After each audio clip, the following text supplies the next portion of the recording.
Hey, what's going on, folks? Bonfire Fishing here. So for today's episode, it is hot as crap out. Come on, this is the middle of the day.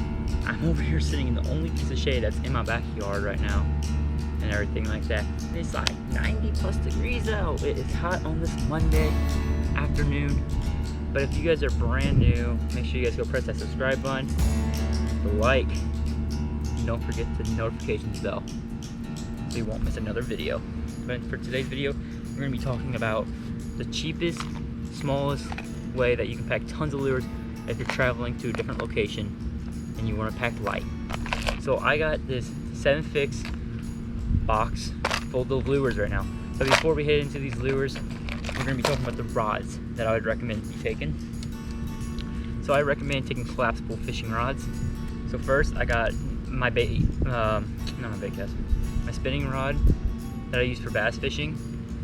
It's the Ivy Garcia Black Max, and then just a little Shakespeare rod that's into 2 pieces. I always use these and I really love it. I got 8-pound floral clear line on there. It's a very good setup for these lures because everything's packed light. All you have to do is make sure you don't have hooks on. Please make sure. All you gotta do is just put it right here like this. You can put a rubber band around this if you want. I don't. But I usually put this on the very top of everything in the back when I've traveled to new lakes. So say if I was to go all the way to Texas, I'm not even from Texas, but say if I go to Texas for a weekend and I want to do a little bit of fishing while I'm there, this would be something that I would take with me. Put it right on top, and then I'll put this right in a little compartment or underneath the seat or in the glove box, something like that. And then the other rod that I would be recommending to take as a little telescopic rod. This is a Zefco one that I got at Bass Pro for 30 bucks. I have a bobber on here with a weight and a little hook. I always have this on here whenever I travel to go places. I always keep it in the back of my car. So if I'm ever traveling and I see a lake, I got something to at least cast with. So it basically just expands out to like 5 feet, I believe it is.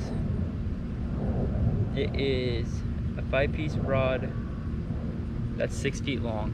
So you got a 6-foot rod that's actually taking up about 1 foot, maybe 1.5 feet of your space.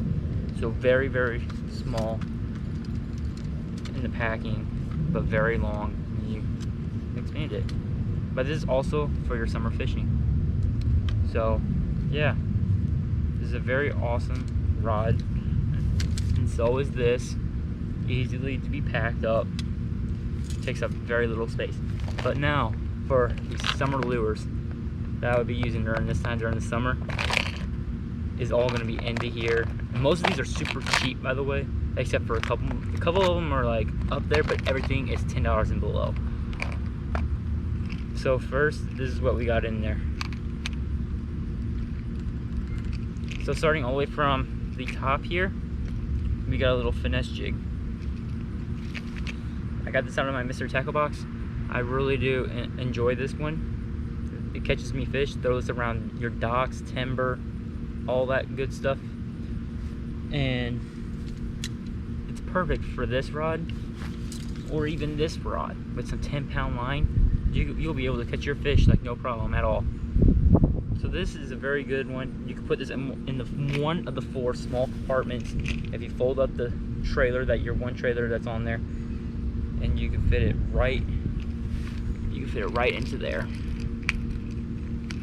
just like that. And next bait, we have a small crankbait. So the reason why I picked the small crankbait is because if you're gonna go after like bluegill or crappie while you're there, this is a perfect lure to be able to catch those, and plus bass. You can catch like anything on this small guy. So it's very, very good, and it's also really good compared up to these small fishing rods here. You can cast out far with them and bring them in pretty good without having to worry about your line snapping. So I recommend having this in one of your boxes. And now for our next lure, for our bigger ones, we have a bigger crankbait. So you could throw this on your 2 rods, and you want to have your drag a little bit more looser and everything because it is a heavier lure. but it's also meant for some of your bigger bass that you can use around the docks, rocks.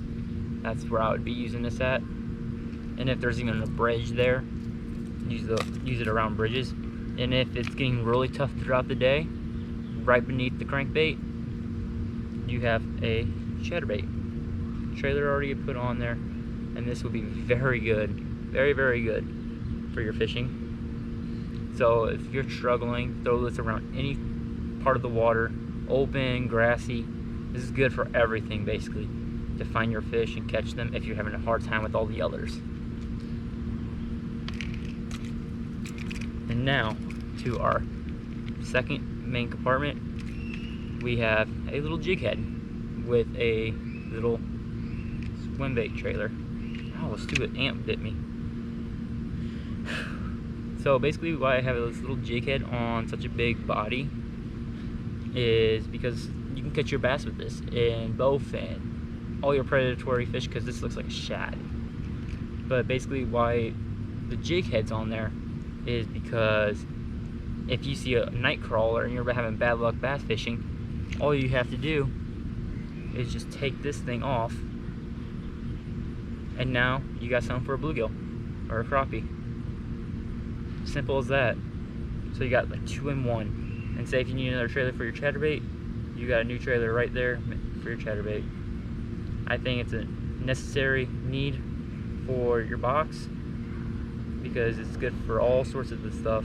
Bass fishing, crappie, as long as you just don't lose it, that's the thing. And now for our next bait, we got topwater.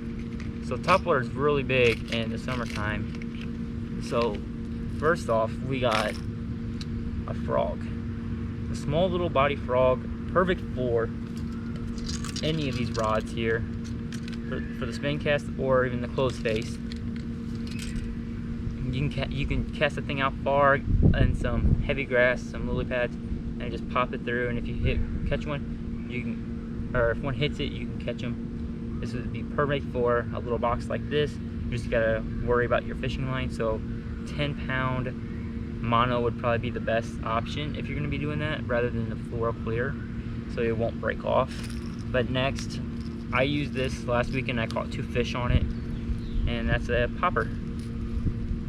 I was using this on my spin cast because I decided to take this one along with me, and I just tested on here. I was over in Missouri just doing some fishing. Never fished there before. Went camping for the weekend. Big lake, big lake, a lot of boats, people swimming like crazy. And yeah, I caught a pumpkin seed and a bass on this popper. I was fishing it around some of the lighter grass and the rocks, and this thing did the job. So I recommend having a popper and a frog.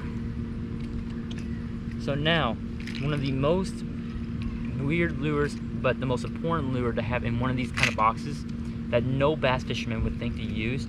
Some of them, most probably won't think, but some of them will, and that's a rooster tail.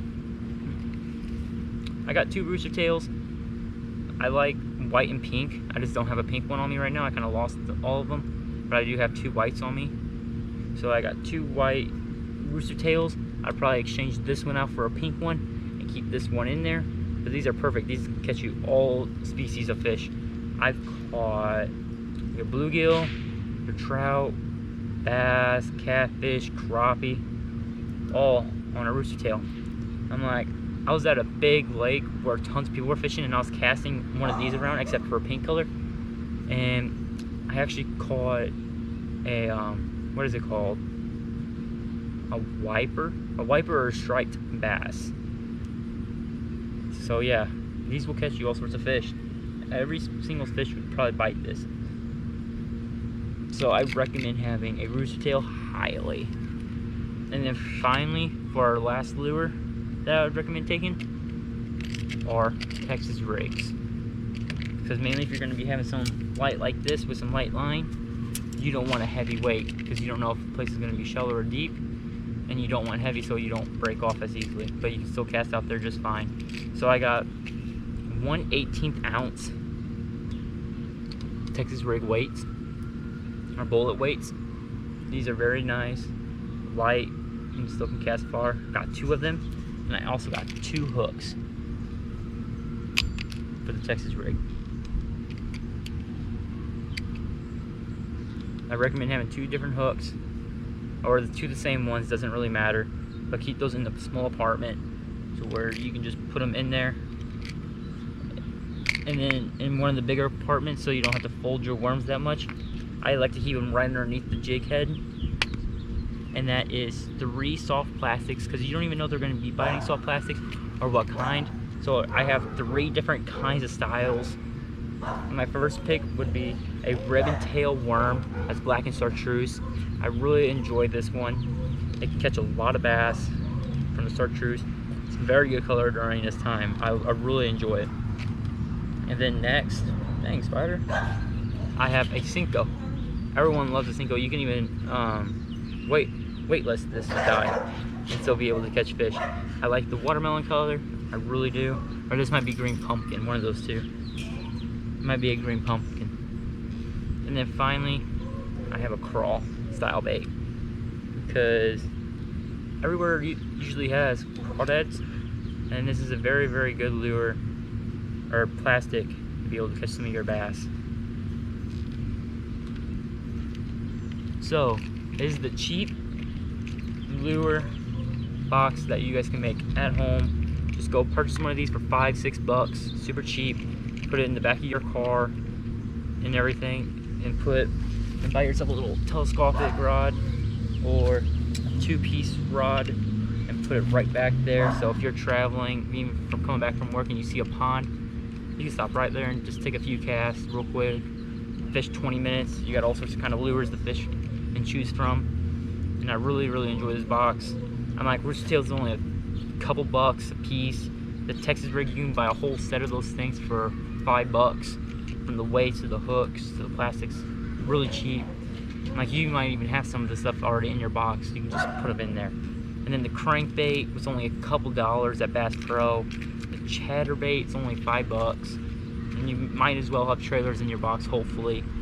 And then the jig, you can buy cheap jigs by Strike King for a couple dollars. And then the jig head, you can buy jig heads for really cheap. And I got these plastics at Bass Pro too for $3 bucks, those swim baits, and like, it was a deal. I couldn't help it.